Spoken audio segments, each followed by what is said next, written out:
ने देखा इसका असर है कि 452 यहाँ पर सीपी राधाकृष्णन को वोट मिले। और ये कोई पहली बार नहीं है अनूप, उपराष्ट्रपति चुनाव में क्रॉस वोटिंग हुई हो, वेंकैया नायडू भी जीते थे तो भी क्रॉस वोटिंग का ही कहीं का असर देखने को मिला था। अनूप बिल्कुल, देखिए 467 वोट जो है वो कास्ट किए गए, जिसमें 452 वैलिड वोट है, जिसमें 15 जो है वो इनवैलिड वोट है।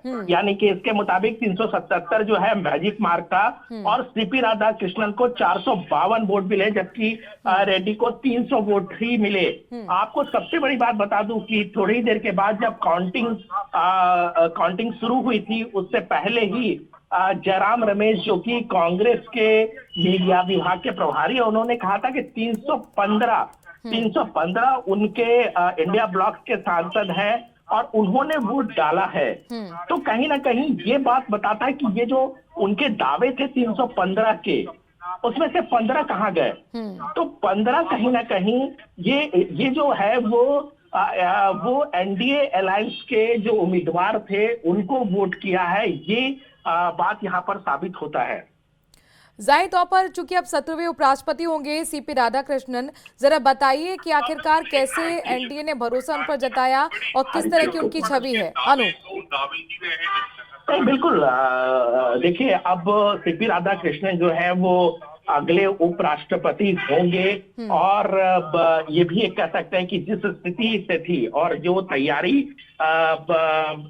एनडीए ने किया था, उसके मुताबिक ये जो परिणाम सामने आया है वो उसी का परिणाम है। बहुत हमने देखा कि पिछले 2 दिनों से जो है वो इंडिया के एनडीए के जो सांसद थे उनका वर्कशॉप भी किया, बहुत तैयारी थी, मैन टू मैन मार्किंग की गई, एक होमवर्क जो था वो बहुत बड़े तरीके से होमवर्क किया गया, जिससे वोट जो है वो अनवैलिड ना हो। तो ये तमाम चीजें थी जिसका परिणाम ये जो अभी रिजल्ट आया है उस पर देखने को मिल रहा है। तो ये अपने आप में बड़ी बात है और इसमें सबसे बड़ा सेटबैक जो है वो इंडिया ब्लॉक को लगा है कि आखिर जो क्लेम किया जा रहा था उनके तरफ से 315 वोट का, वो कहा गया। अगर सिर्फ उनके कैंडिडेट को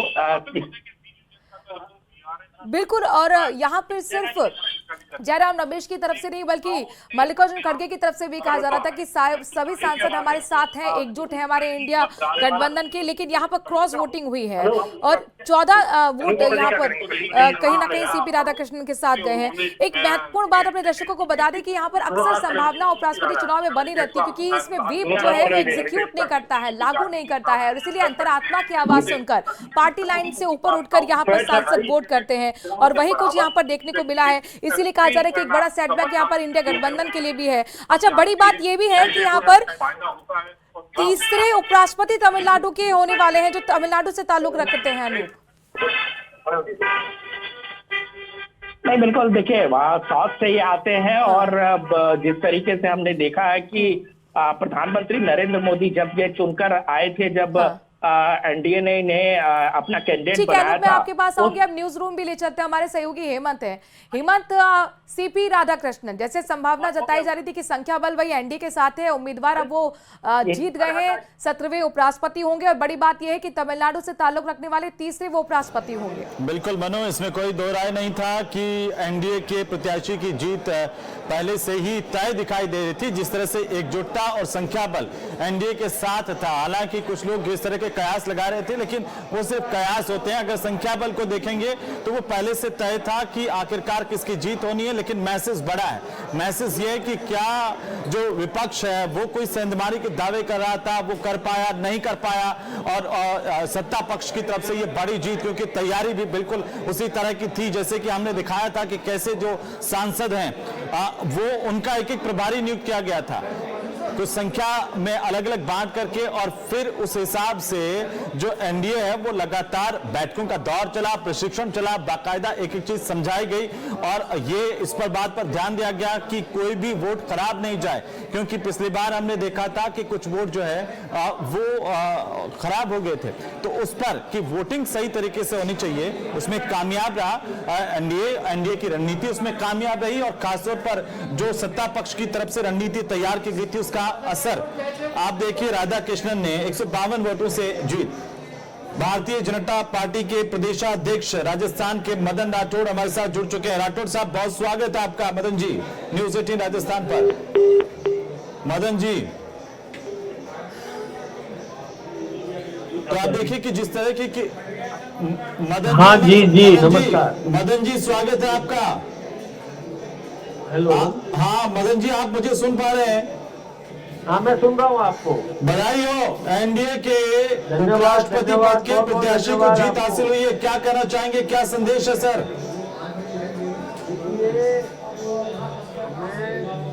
लोकतंत्र पर पूरा भरोसा है और सबको पर विश्वास करना भी ठीक है। कांग्रेस ने प्रयास किया था, कुछ तोड़ फोड़ करने की कोशिश की, जैसे उन्होंने आह्वान किया था कि आत्मा की आवाज पर वोट दो, तो कई और लोगों की आत्मा जाग गई और हमको अपनी अपेक्षा से अधिक वोट मिले।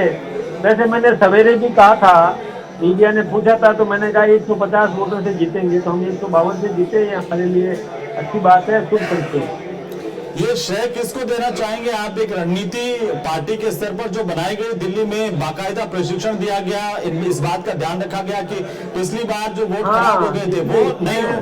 हमारे देश के प्रधानमंत्री आदरणीय मोदी जी पर और सांसदों ने विश्वास व्यक्त किया। कई अन्य सांसदों की भावनाएं भी जागृत हुई, उन्होंने भी राधा कृष्णन जी के पक्ष में मतदान किया, तो मैं उनको भी बहुत बहुत अभिनंदन और धन्यवाद भी देना चाहूंगा। ये बहुत अच्छी बात है, हमारे लिए सुखद संकेत है। तो जो लोग ये दावा कर रहे थे मदन जी कि हम तो तोड़फोड़ कर देंगे, सत्ता पक्ष के भीतर से तोड़ लाएंगे, वो तो धराशायी हो गए। वो जो तोड़ फोड़ करने के इरादे से प्रयास कर रहे थे वो फेल हो गए। वो खुद अपना घर जो है उनमें बिखराव हो गया। और अच्छी बात है ना, आत्मा की आवाज पर वोट देते हैं, तो हमको मिल गया, अच्छी बात हुई। आपको तो ये शुरुआत से ही था कि संख्या पर जिनके साथ है उनको डरने की जरूरत नहीं है, लेकिन विपक्ष में आप क्या मानते हैं कि ये जो अलग अलग रूप देखने को मिल रहे हैं, इसका असर दूरगामी होगा? ये भी अच्छी बात है मदन जी। जी। मैं कह रहा हूं कि विपक्ष में जो बिखराव नजर आया है उसका असर आगे हाँ, विपक्ष में बिखराव है, उनमें नेतृत्व विहीन वहाँ की व्यवस्था है। वो अब वो खुद ही उनके जो सो कॉल्ड नेता प्रतिपक्ष माने जाते हैं, वो भी विदेशों में घूमने गए हुए थे, वो तो खुद ही एंड टाइम पे आके मतदान करने के लिए पहुंचे। जी। वहाँ तो जब रेफ मतलब खुद ही कैप्टन ही ऐसे करेगा तो फिर ऐसा ही होना है। जी बिल्कुल मदन जी, आप हमारे साथ जुड़े, बहुत शुक्रिया हमसे बातचीत करने के लिए। मदन राठौड़ को आप सुन रहे थे, भारतीय जनता पार्टी के प्रदेश अध्यक्ष मदन राठौड़। उन्होंने कहा कि प्रधानमंत्री नरेंद्र मोदी और गृह मंत्री अमित शाह की जिस तरह की रणनीति थी उसके आगे विपक्ष पूरा पस्त